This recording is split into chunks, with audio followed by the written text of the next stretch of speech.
우리가 체형 교정을 하든 또는 운동을 하든 간에 제일 첫 번째로 기억해야 할 것은 뭐냐면 반복이라는 숫자에 대해서 너무 집착을 하지 마셨으면 좋겠습니다. 왜냐면 이 말을 기억을 하고 한번 운동을 하시는 건데 의미 있는 반복.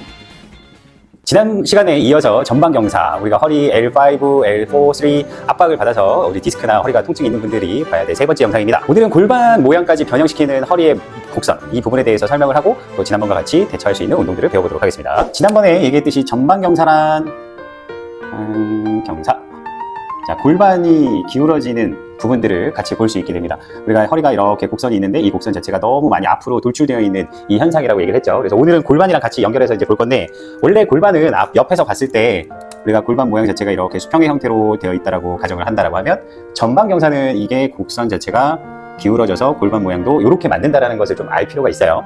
그러면은 우리가 다리가 요 가운데에 정확하게 이렇게 해서 분명히 대퇴골 자체가 이렇게 나올 건데, 이 골반이 기울어지면은 이 다리의 위치와 그 다음에 골반의 위치가 서로 바뀌어서 한쪽의 관절 자체는 좁아지고 한쪽의 관절 자체는 넓어지는 형태를 갖게 됩니다. 이 넓어지는 거와 좁아지는 거를 이제 확인할 수가 있는데, 요게 앞부분 같은 경우에는 골반과 대퇴골 사이가 좁은 상태로 진행을 될 거고, 요 뒤쪽으로 되어 있는 이 부분은 넓어지는 상태가 되어집니다. 근데 여기서 넓어지는 거랑 좁아지는 걸 확인할 수 있는 게 뭐냐면, 이 좁아진다라고 했을 때는 힘의 방향 자체가 앞쪽으로 쏠림의 현상들이 생기면서 이제 허벅지 앞쪽으로 힘이 많이 쏠리게 돼요. 그래서 우리가 다리 운동을 한다든가 걷게 된다든가 뭔가를 운동을 해보면은 이제 다리가 엉덩이, 그 다음에 허벅지 앞 뒷면으로 골고루 힘을 잘 받아야 되는데, 이 전방경사 같은 경우에는 집중적으로 다리 앞부분으로 힘이 쏠리는 경우가 되게 많아요. 그래서 뒤에 있는 근육의 비율보다 앞에 있는 근육의 비율이 되게 높게 나타나는 현상을 갖게 됩니다. 여기 뒷부분에는 넓어진다라고 했잖아요. 그럼 이 넓어진다라고 했는 것을 보면은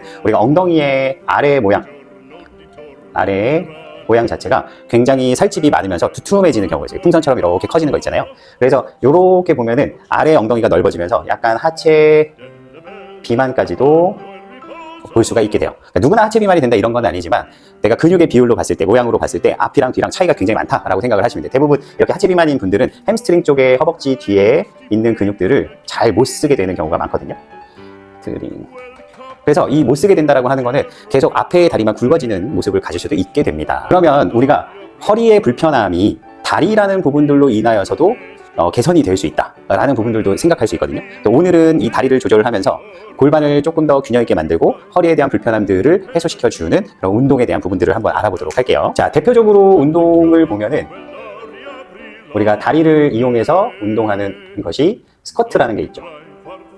근데 스쿼트를 잘 생각을 해보면 우리가 엉덩이를 뒤로 막 빼듯이 스쿼트 하는 경우가 있어요. 그러면 우리가 전방경사가 되어 있는 분들은 오히려 스쿼트를 하면 할수록 어떤 현상이 일어나냐면, 허벅지 앞쪽으로 힘이 과하게 더 과중되게 나타나는 현상 하나와, 그 다음에 허리가 꺾여지는 현상, 이 두 가지를 되게 과하게 쓰는 모습이 됩니다. 그래서 일반적으로 우리가 스쿼트 모양을 보면은 이런 식으로 이렇게 되어야 하는데, 보통 이렇게 전방경사나 아니면 다리 쪽 골반이 앞쪽으로 기울어져서 있는 경우에는 스쿼트를 할 때 엉덩이가 뒤로 이렇게 약간 올라오듯이, 이런 식으로 치고 올라오듯이 이런 모양을 갖는 스쿼트 모양이 돼요. 이거는 굉장히 잘못된 거죠.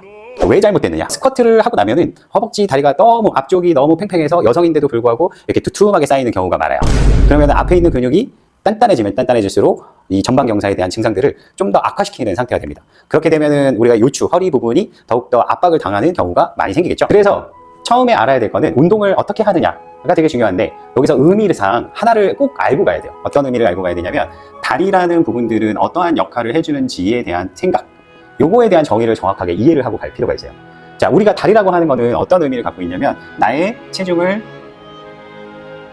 받치고 있는 받침대, 즉 나의 체중 자체가 만약에 50kg라고 가정을 한다라고 하면, 이 50kg라는 무게가 다리의 전체의 부분이 아닌 전체에 다 힘이 들어가고 있는가, 이거는 감각적인 문제죠. 이 감각을 살리면 살릴수록 우리가 전방경사에 관련된 부분들을 조금이나마 개선시킬 수 있다는 것을 기억할 필요가 있어요. 그래서 우리가 체형 교정을 하든 또는 운동을 하든 간에 제일 첫 번째로 기억해야 할 것은 뭐냐면, 반복이라는 숫자에 대해서 너무 집착을 하지 마셨으면 좋겠습니다.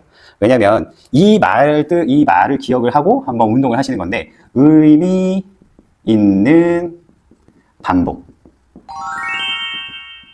자, 우리가 대부분 다이어트를 하거나 아니면 어떤 운동을 배울 때 막 10번을 하세요, 뭐 20번을 하세요, 30번을 하세요, 이렇게 얘기를 하면 대부분의 운동을 잘 모르시는 분들은 하는 행동이 뭐냐면 이 개수를 채우려고 하는 그런 성향이 굉장히 많거든요. 그러면 결국은 그 개수를 채운다고 해서 내 몸이 좋아질까? 그렇지는 않겠죠. 그렇기 때문에 개수보다는 내가 의미 있는 반복을 했을 때, 그 반복이라는 개념 자체는 체력을 뜻하는 건데, 내가 의미 있게 했을 때 개수가 올라가게끔 해야지 무작정 30개, 무작정 20개 이런 거는 별로 의미가 없다라는 거죠. 그래서 오늘 할 스쿼트라고 하는 것은 어떤 의미를 갖느냐? 아까 전에 얘기했던 대로 이 내 다리가 전체적으로 체중의 받침 역할을 제대로 하고 있는가, 요거에 대해서 생각을 해보시는 거예요.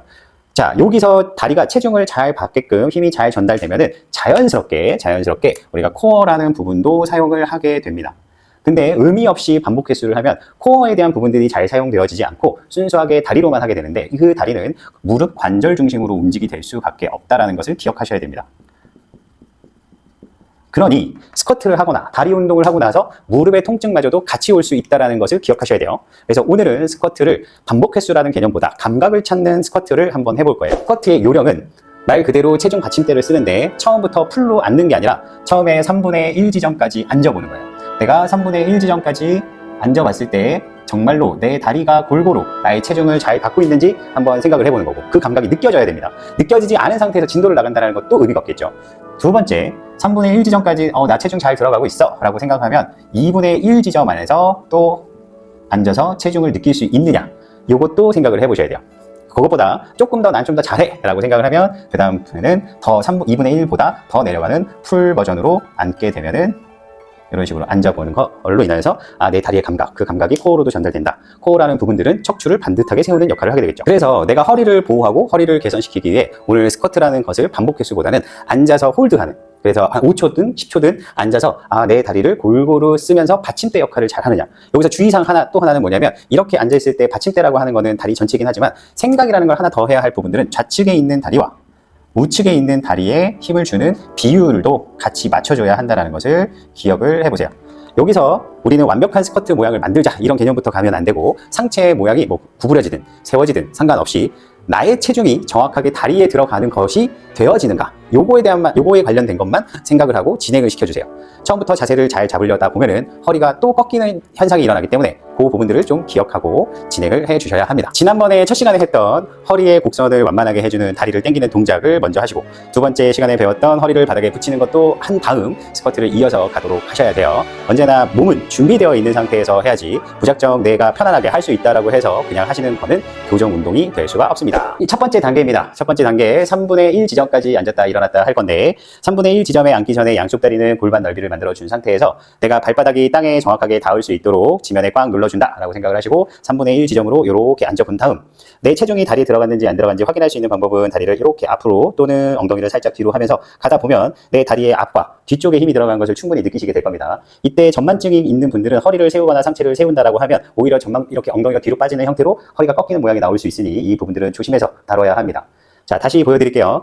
양쪽 다리를 골반 넓이에 맞춰 놓으시고, 이 상태에서 천천히 내려가서 3분의 1 지점에 멈춰서 이때 맞추시면 돼요. 처음부터 맞출 필요는 없고, 이 상태에서 딱 정지되었을 때 앞뒤로 힘 잘 들어간다 라고 하면 10초를 버텨주시면 됩니다. 하나, 둘, 셋, 넷, 다섯, 여섯, 일곱, 여덟, 아홉, 열 하고 천천히 일어나시고, 자, 두 번째 단계에서 내가 3분의 1 지점까지 감각을 찾았어 라고 생각하면 2단계로 넘어가시면 됩니다. 두 번째 단계는 이 상태에서 좀 더 깊게 앉아서 무릎이랑 엉덩이랑 같은 라인에 있을 수 있게끔까지 앉아주시는데, 이 상태에서도 앞으로 뒤로 체중 이동을 하면서 내 다리에 전체적으로 힘이 들어가겠다 라고 느껴지시면 그 상태에서 멈춰서 하나, 둘, 셋, 넷, 다섯, 여섯, 일곱, 여덟, 아홉, 열, 천천히 일어나시고, 일어나실 때도 내가 일어날 때 엉덩이를 들고 일어난다든가 또는 그냥 확 허리를 제껴서 일어난다든가 이러시면 안 되세요. 3단계입니다. 3단계도 아까 전에 앉았던 반보다 좀 더 깊숙하게 앉은 상태에서 10초를 쉬시면 됩니다. 하나, 둘, 셋, 넷, 다섯, 여섯, 일곱, 여덟, 아홉, 열 하고 일어나시고, 지금 단계에서는 반복 횟수로 앉았다 일어났다가 아닌, 앉아서 버텼을 때 그 감각을 익히는 거라는 것을 잊지 않으셔야 합니다. 스쿼트 하실 때 지금 저는 촬영을 위해서 매트에서 했지만 매트나 푹신푹신한 그런 매트, 바닥이 푹신한 곳에서는 하지 않으시는 게 좋습니다. 왜냐하면 중심을 잡거나 감각을 익히는 데 있어서 불리한 상황이 벌어지기 때문에 땅에서 정확하게 발바닥을 놓고, 또 신발 중에서도 에어가 있는 신발보다는 플랫한 신발 또는 맨발로 연습을 꼭 하셔야 한다는 것을 기억해 주세요. 이번 세 번째 강의에서 알려드린 것은 우리가 허리가 곡선이 생겨서 이 허리뿐만 아니라 골반에도 미치는 영향, 다리에도 미치는 영향, 그래서 그 다리에 미치는 영향으로 인해서 허리를 바르게 잡아주는 방법, 요거까지 배워봤습니다.